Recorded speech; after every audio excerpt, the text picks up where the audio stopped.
Bonjour à tous. Le peintre Rembrandt, célèbre aujourd'hui, a pourtant vu sa vie se terminer dans l'incompréhension et la pauvreté. Les toiles de ces dernières années sont de véritables chefs-d'œuvre inspirés essentiellement par la Bible. Le tableau « Le retour du Fils prodigue » de 1668 est le dernier tableau achevé de Rembrandt, qu'il a peint 1 an avant sa mort. C'est une magnifique scène où nous retrouvons la technique du clair-obscur chère à Rembrandt.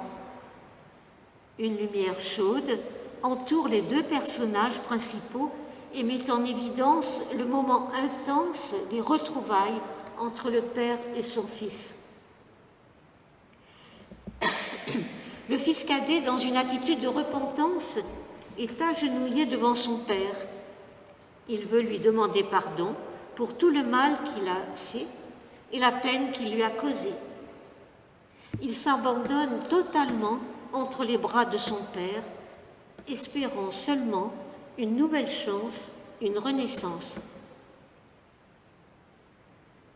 L'expression « être ému jusqu'aux entrailles » trouve ici tout son sens.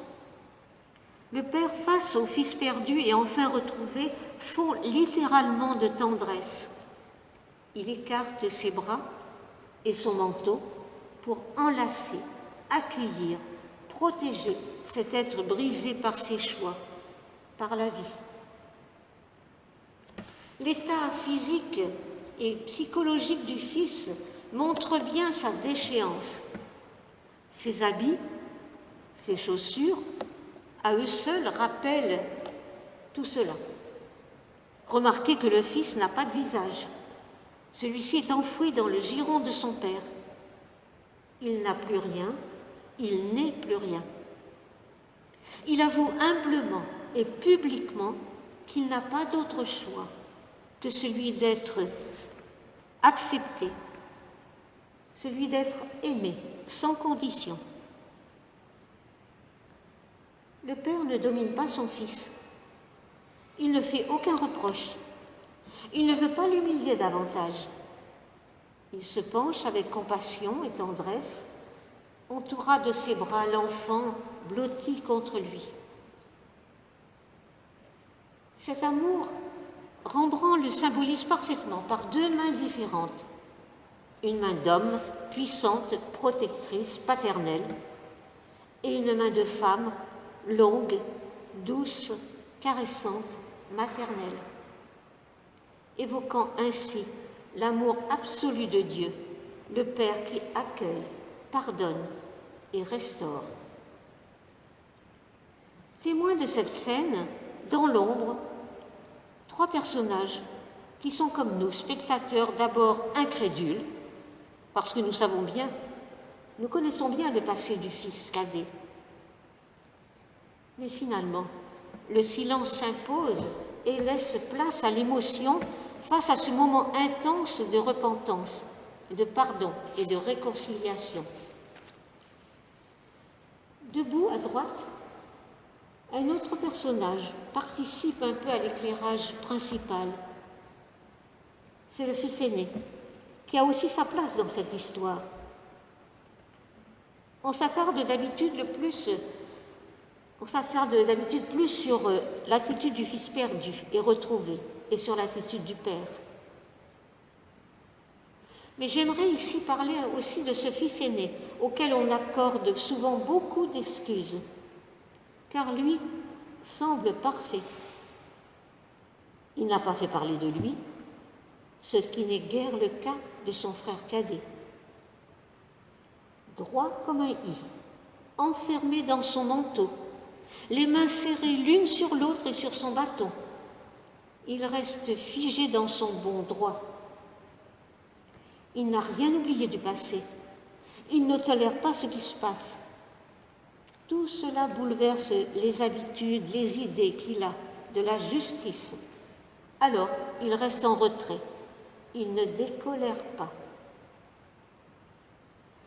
Depuis tant d'années, je travaille pour toi. Je n'ai jamais refusé d'obéir à tes ordres. À moi, tu n'as jamais donné un chevreau pour festoyer avec mes amis. Il ramène tout à lui. Incompréhensible pour lui la compassion de son père. C'est moi, je, délire narcissique. Moi, j'ai toujours été un fils parfait et je ne suis pas récompensé pour tout ce que j'ai fait. Il se pose en victime. Jaloux, il devient accusateur. Il accuse tout d'abord son frère. Alors que le texte reste assez vague sur la vie du fils cadet, lui, il en rajoute pour le disqualifier davantage, en disant « Il a dilapidé ton bien avec des prostituées ». Et surtout, il ne dit pas « mon frère », mais « ton fils que voici ». Pour lui, il est rayé de la carte, il ne fait plus partie de la famille, en tout cas, ce n'est plus son frère. Il se pose en juge et le considère comme indigne d'une telle mansuétude de la part du père. Je ferai une petite parenthèse. Avez-vous remarqué que c'est toujours ainsi dans un couple? Quand un enfant ou un animal domestique fait une bêtise, on se tourne vers l'autre en disant « ton fils ou ta fille ou ton chien ». Mais quand il s'agit d'une bonne action ou d'une réussite, cela devient « mon fils, ma fille, mon chien ». Enfin, revenons au fils aîné de la parabole. Après avoir rabaissé un peu plus son cadet, il accuse maintenant son père. Il l'accuse de ne pas reconnaître son travail et de ne pas lui avoir offert ce qu'il donne maintenant à l'autre. Tant de générosité pour celui qui s'est mal conduit le dépasse totalement. Il se sent injustement déconsidéré, humilié. Les paroles du fils cadet reconnaissant ses erreurs ont été stoppées par le père, qui préfère l'accueillir avec amour. Le fils aîné, lui, refuse d'écouter. Il refuse d'entendre les explications et la joie de son père. Il était perdu, il est retrouvé. Il était mort, il est revenu à la vie.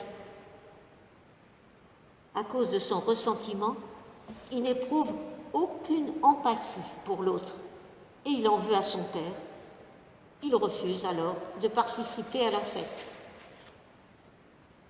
Pourtant, le père a le même mouvement à son égard que pour l'autre fils. Il est sorti à sa rencontre. Il va à ses devants et il le supplie d'entrer. Mais le fils aîné en est resté à la première partie de la remarque du père. Son frère est mort, son frère est perdu. Il s'est tellement acharné à être juste qu'il ne se voit pas perdu lui-même au moment d'accueillir son frère. Pour lui, ce n'est plus possible que les choses se passent autrement que ce qu'il attendait. Il n'a pas perçu la confiance, l'amour que lui portait son père. Il n'a même pas ressenti que dans cette relation, il était libre. Mais lui, il n'a vu que sa soumission, son travail et son obéissance sans faille. Il n'a pas su jouir de tout ce qu'il partageait avec son père et n'a pas eu la liberté de demander et de faire la fête avec ses amis. Pour pouvoir entrer dans la fête, il devra vivre la même chose que son cadet, admettre que son choix, s'il lui a fait faire certaines expériences, ce n'était pas encore la vie dans tout ce qu'elle peut offrir. Comme son frère, il lui faudra revenir vers ce père dont sa colère et sa jalousie viennent de l'éloigner. Revenons à l'attitude du père. Quoi qu'ait fait son fils, devant sa véritable repentance, il ne cherche pas à l'enfoncer. Il ne cherche pas à le culpabiliser davantage. Au contraire, d'emblée, il le relève, il lui redonne sa dignité. Plus encore, Il fait préparer des vêtements et organiser une fête pour cette vie retrouvée. Il faut savoir qu'en Palestine, au temps de Jésus, on accueille les hôtes de marque ainsi.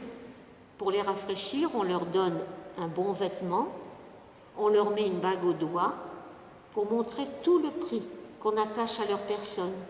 Et pour éviter les blessures du chemin, au retour, on leur met des chaussures aux pieds. En agissant ainsi avec son fils cadet, le père lui redonne symboliquement sa place dans la maison. La fête est celle de l'amour du père qui célèbre la seconde naissance de son fils. Et il invite l'aîné à entrer dans cette fête du pardon et à rendre aux plus jeunes sa fraternité.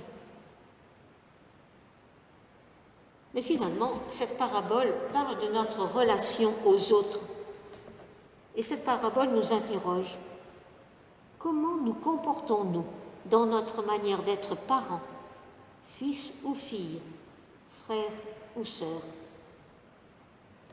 Une chose est certaine, c'est que jusque dans nos tâtonnements, dans nos errances, un amour est là qui nous attend.